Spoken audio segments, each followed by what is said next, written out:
Hi, I'm at Second Chances Youth Services, and I'm here with Ms. Mason to learn about her agency. So, what is your mission here? Our mission is to promote family cohesiveness, and we are making sure that girls and boys are not removed from their home, and we do that by actually going to the home and making sure that we provide services directly for their parents and their children alike to do the right thing in terms of making sure they're respecting their parents, as well as parents being provided with tools to ensure that they are doing the right thing amongst their children. You're going to close that because he's stuck. Oh, okay.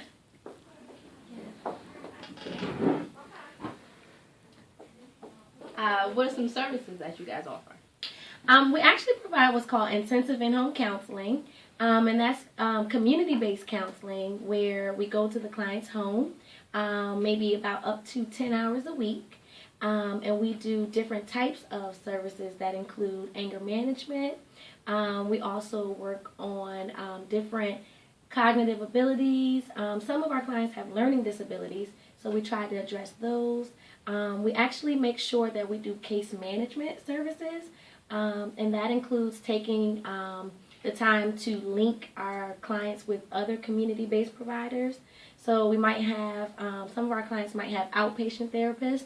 Some of them have psychologists. Some of them, we link them with guidance counselors, all to ensure that their treatment is progressing like it should. All right. I read that you guys work with children and adults. So what is your age range? What population do you serve? We actually, I'm glad you asked that. We actually just added a new service here in our Petersburg office, which is called Mental Health Support Services. That's also a community-based service. So that service works with adults ages 18 on up. We usually like to say that a good sound range is 18 to 65. Because beyond that, we start getting into other geriatric issues, dementia, and we don't want to be able to put our clients in a vulnerable situation. So we try to cut it off at 65.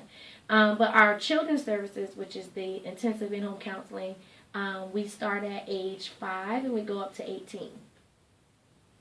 All right. How is your agency funded? We receive federal funding from Medicaid. We do not accept other forms of billing at this time, but we are in the process of trying to apply to get on other boards for funding. There are other forms called FAP funding, and that is a local funding of dollars that are matched when a client exhibits a need for service, but they may not have the type of insurance that a provider takes. The FAP team will meet and decide that this service is necessary, and they will provide the funding even though the client doesn't have Medicaid or Medicare services. All right. So I'm a senior and I have a community-based education.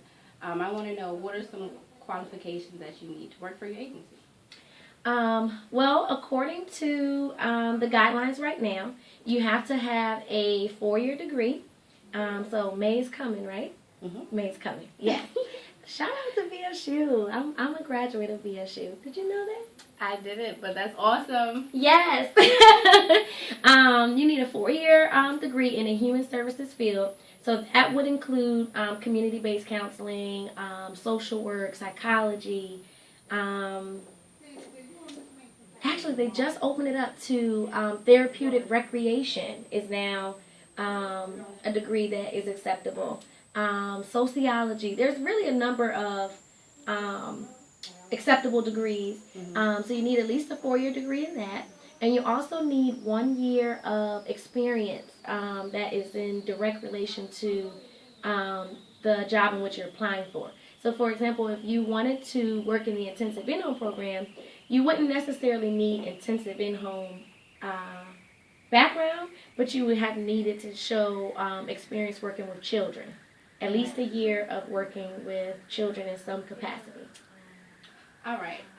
So with that said, are there any professionalism qualities that you look for? You know, professional Absolutely. dress, articulation. Can you list some of them? Sure. Community-based counseling, there's a lot of things that you have to take into consideration. Professionalism is definitely a biggie. When you're going into someone's home, that already diminishes some of the barriers, the traditional barriers that are included in regular or traditional treatment.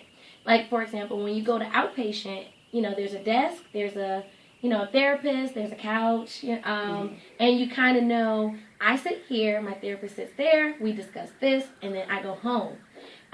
With community-based counseling, those barriers are not as cut and dry as it may seem. We do a lot of our services in the client's own home, so we're sitting on their couch, we're at their table, so it's kind of, the ball is in their court. So we have to make sure that, our dress is very professional. We have to make sure that we are setting the barriers that we can set. And we also have to make sure that we are being as ethical as possible. All right. Background checks. Do you require them? Yes. Because we are a federally funded agency, that is actually a mandate of the state. Okay. We have to do that. We do a background check at the initial time of hire, and we have up to 30 days to receive that information back. Typically, obviously, some people do struggle in that area, but it's not something that should typically hold you back. There are some what are called barrier crimes, and those include things that you would think would hold you back. But if it's like a misdemeanor or, got in trouble at school, you were at the party and, you were with other people who were at the party doing things wrong, typically that would not hold you back. All right. And my last question, which I'm sure all of the graduates want to know, what is your average salary? Salary. Actually, when